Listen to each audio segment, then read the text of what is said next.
Lafo afatateraka indray kosa efa hiditra amin'ny vanim-potoana ny ririna isika amin'izao fotoan'izao efa tsapy izany rehefa marainy andro rehefa hariva ihany koa amin'ny fidinan'ny maripana ambany dia ambany. Fantatrary fa ikatona ny fahavalo ambin'ny folo ny volana May ho avy izao ireny dobo filomanosana eto an-drenivohitra. Tsy azo ilomanosana intsony rehefa latsaky ny 20 degré ny maripana.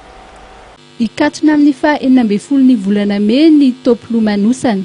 Tsy azo atao intsony ny milomano raha toa ka latsaky ny 20 degré ny maripana raha ny fanazavana avy amin'ny talen'ny dobo-pilomanosana iray eto an-drenivohitra.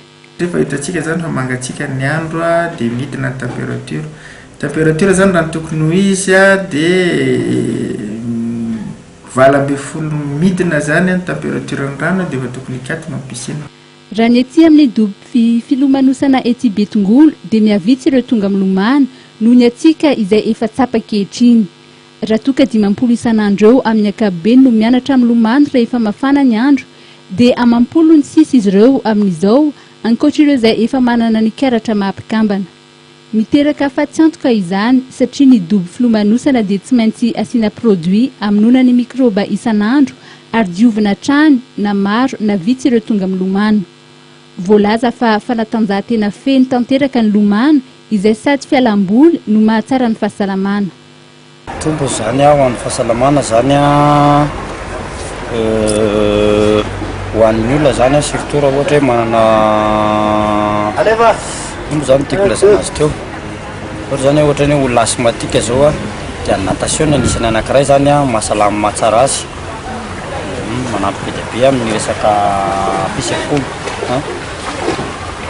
Dia ho an'ny olona anankiray koa zany raha ohatra ka hoe manana ohatra hoe resaka tapaka zany na ohatra zany dia anisany anankiray koa mampitolotolo amin'ny olona malaky zany ny rano. Maro ireo ray aman-dreny mampirisika ny zanany ilomano.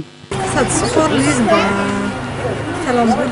Mahita tombontsoa ihany koa ireo ankizy tia ilomano. Izy aloha passion mahafinaritra be dia mba mitazona forme sady sport mahafinaritra be misy. Fepetra maro no ajaina rehefa miditra amin'ny dobo filomanosana ary tsy maintsy tandrona trano ny fahadiovana. Dia izay anko tompo-kilasy tompo-vavy no entiko manakatona tanteraka ny fampahalalam-baovao amin'izao alina sabotsy izao mankasitraka antsika rehetra any atokantrano tsy misaraka amin'ny fahitalavitry ny MATV izay eto amin'ny sampana fampahalalam-baovao kosa manome fotoananao indray amin'ny herinandro avy izao.